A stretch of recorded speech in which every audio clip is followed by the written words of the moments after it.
Hello viewers, you are welcome again to my YouTube channel. Should in case you are new to this channel, my name is Farmer Tanto. I'm a grassroots activist, and today I am here on an adventure to the grassroots, and I'm somewhere around Binka.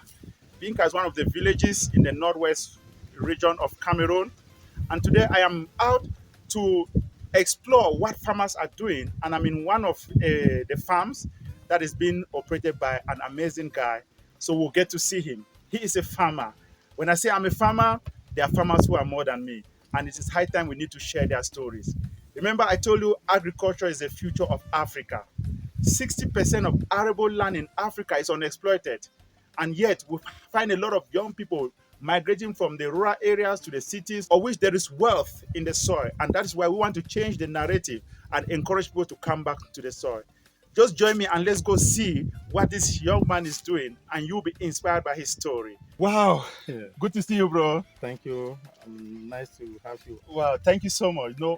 I drove all the way from Bamenda. I've been following you up on Facebook, and I decided that I was going to come here to capture your story so that the world can get to know you and to see what you're doing in your farm. Yes, so what's your name, bro? My name's Abudi Jackson Serpi. Okay. Yeah. Wow, my name is Farmer Tanto. Okay, nice to meet you. Wow, thank you so much. Yeah. We've been communicating and then on Facebook, social media, but I decided to come all the way to your farm to see what you are doing. I'm so inspired. So now, what inspired you to go into agriculture? Actually, the story is a very long one, but I will just have to summarize for the sake of time. Okay. Yes, first, from childhood, I loved agriculture Okay. because I have uh, trees, I have fruit trees that I planted as a young man while going to school. Okay. But during my days in school, Yeah. I never knew I would end up being an agriculturalist. Okay. But after school, I got into business, and then Yeah. after some time, I used my young ones in the business, and they happened to squander everything I had in the business. So I was left with no choice than to get back to agriculture. Wow. So going there, I just knew I was going to do just for a few years and Yeah. get back into business. Yeah. But as I started, I realized that there are more prospects of development of growing in the agricultural sector That's than right. in the business world, because I realized that the agricultural sector is purely underutilized. Okay. Yeah. Wow, I'm glad to hear that. Thank Because I read somewhere that 60% of arable land in Africa is not yet exploited. Yes. And now we are out to advocate to encourage people to get into farming, and you are one of the agriculturalists who is doing by example. Yeah. So now, how did you get this land? Yes, this is they call here Binka young farmers. Okay. This is a land that the government and the village authorities of Binka Okay. they allocated it Mhm. for farmers. Okay. So it's rather fortunate or unfortunate that the initial farmers to whom the land was given to them, Yeah.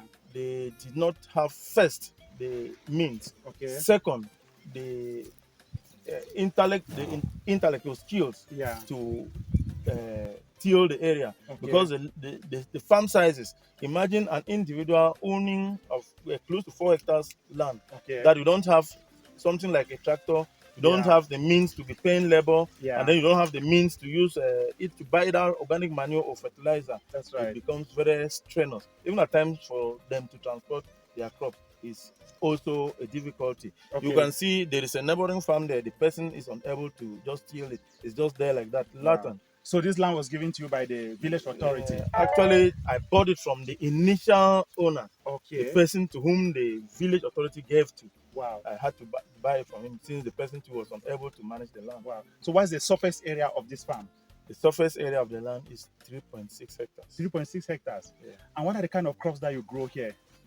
I grow maize. Yeah. I grow yellow yams. Okay. I grow tomatoes. Okay. I grow Irish potatoes. I grow beans, and I grow soya beans. Wait. Did you go to agricultural school? Well, I didn't go to agricultural school. It was just out of passion that I Are find you myself serious? here. Yeah. Meg, Yeah. but what you are doing here, it's more than somebody who has been to an agricultural school. Well, you know that agriculture is more of a practical field That's right. than just theory. Wow. It is clear that most of the people who have been to agricultural school, they cannot do what I'm doing. Mhm. And first is because most people get there with the mindset to be employed by the government. Yeah. So I just had that passion for it, and I started practicing it, and I'm developing the skills along the line. I get to share with people. I visit people's farms. I go to the internet. I Mhm. tap information. Wow. So like that, I keep on blending my skills on daily basis. Wow. Yeah. Wow. Wow. Wow. Wow. Mhm. So now, how do you do irrigation? Where do you get water in this farm? It's just below at the boundary of the farm. Yes. There is a large stream that flows throughout the year, Okay. and even you don't need to dam it before you Okay. use your water pump. So Okay. I put the water pump there. Then I have use the big pipe to run the main line Okay. right to the other end of the farm. Okay. Then from then I've distributed it to the other to inside the farm. That is serious. Yeah. Now, how many people work for you in this farm? Because 3 point something hectares is too big. Yes. So now I have 3 permanent workers. Okay. Then I take some based on the activity that is available in the farm. We Okay. negotiate either at times on daily basis. Yeah. At times I assign them to a particular portion. That's right. And then they till and we negotiate on a pay. Wow. Yeah. So now, do you use manure in this farm or fertilizer? No, I depend purely on organic manure. Organic. Organic manure. This is serious. Yeah. Congratulations, man. Thank You know, you. I studied organic agriculture. Okay. You know, and I studied agroforestry, integration of food trees, animals, and crops in the farm in the farming system. Yeah. And that's what we're advocating for, because we don't need to destroy the soil with too much fertilizer. Right. So which kind of manure do you use? I use cow dung and I use goat dung and poultry manure. Wow. And the biggest advantage I have here is that all the neighbors are rare cattle. Okay. And I've just developed a friendly interaction with them. Exactly, with so the grazers. with the grazers. So that you can benefit from So the I manure. benefit from their manure, and each time I'm harvesting something too, I can just give them as to pave the relationship. Mhm, Yeah. mhm. So now, how do you transport your produce? Because you know we left, it was a Well, distance to get here. Yes, you know. actually, it's quite challenging transporting my produce to the market. Is that initially I had a vehicle and the vehicle failed. Okay. So I struggled, raised some money, advanced a pickup, and then the guy who took the advance disappeared with it. Yeah. So I usually spend a lot of money to transport my goods to because I either pay when I'm into peak harvest. Yeah. I look for a pickup and pay. Okay. To carry the goods on. Okay. Either to the market or to where I was storing. Yeah. So now you see, what are the difficulties, like the main challenges that you face in your farming venture? Thank you. This is a very serious and important question. As you asked of the number of workers that I do have, you know that at times the population around here, everyone is a farmer. So there are certain periods of the year that work is very demanding in the farm, and everyone is engaged in working his or her own farm.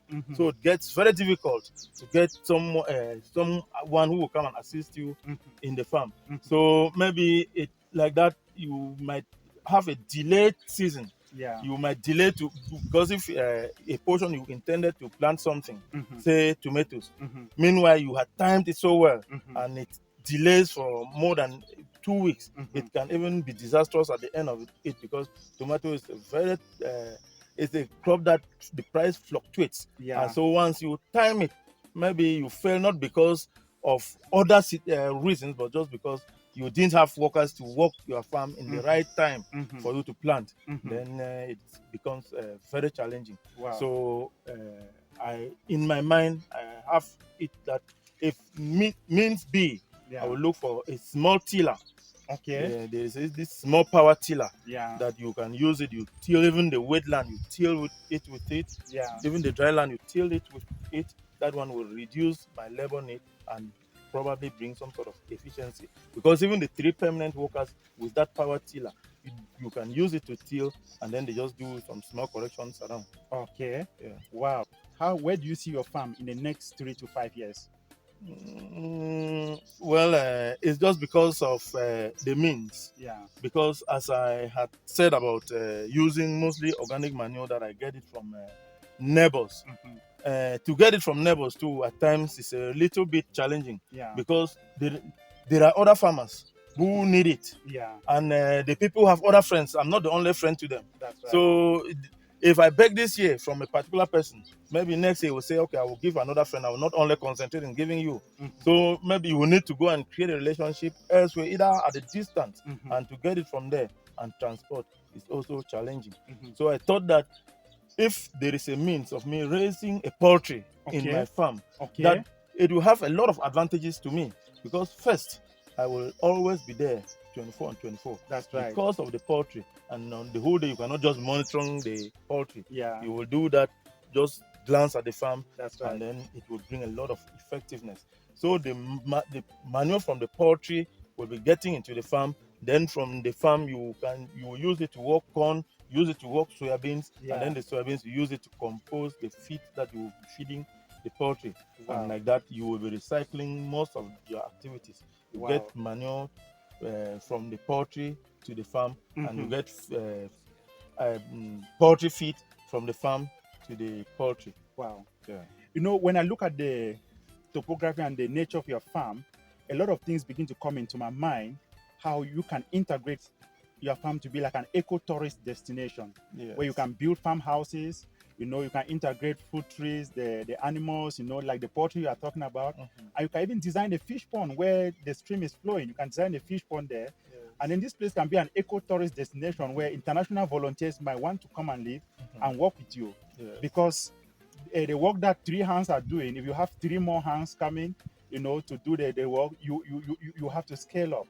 So now, what message do you have for young people out there in the world? You know, a lot of young people are shy of agriculture. They don't want to dirty themselves. They think farming is for poor people, farming is for dirty people. If you have a message that can change Africa, agriculture in Africa, what would that message be? Just look at the camera and Okay. tell young Thank you people for around the world. giving me this opportunity to talk to young people. Actually, it's my vision. Even right there in the quarter, when I sit, I try to talk to young people, to talk to them about agriculture. It's rather very unfortunate that within our own area, people still snap at agriculture.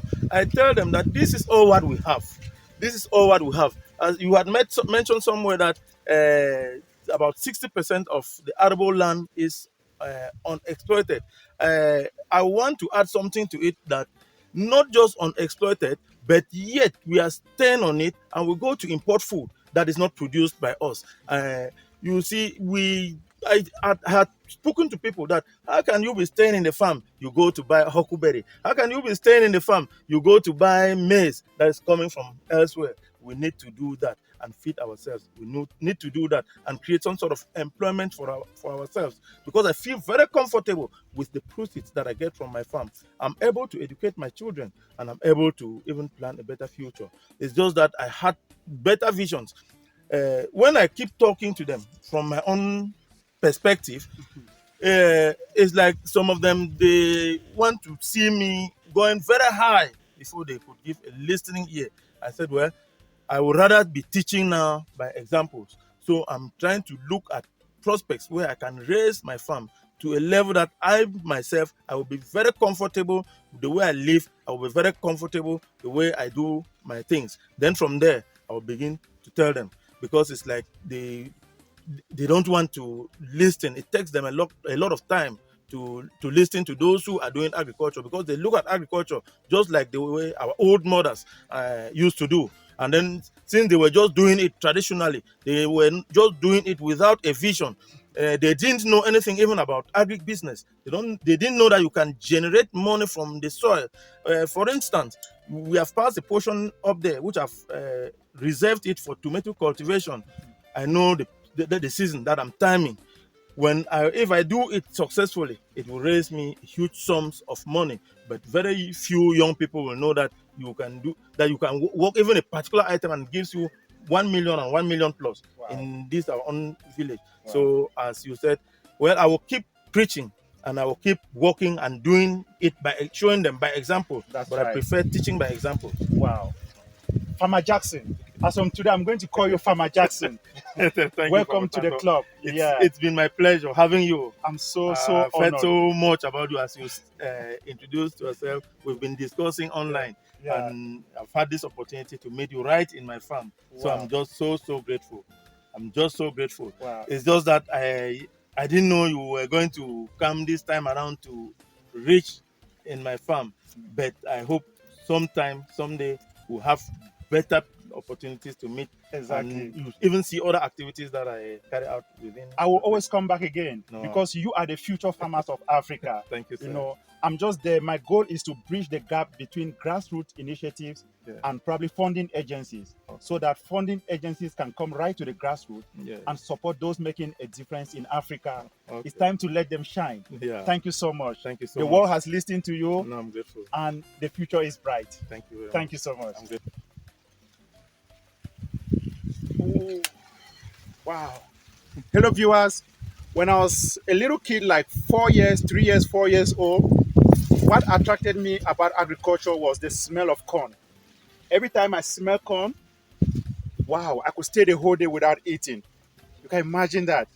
So, agriculture is the future of Africa. We need to get back to the soil. And as I always said, there are a lot of young people who are frustrated in the city, who are stranded, someone to move abroad. But there is wealth back in the soil in Africa. I'm encouraging everybody, if you are stranded in the city, come back to the rural communities. There is land available. And you just need to put your finger into the soil. The soil never fails. Thank you for always coming back to my channel. Thank you for always clicking. Please keep on sharing, keep on subscribing, keep on liking my videos. And together, we are going to support those making a difference in Africa to let them shine. I am farmer. No future. Peace and blessings.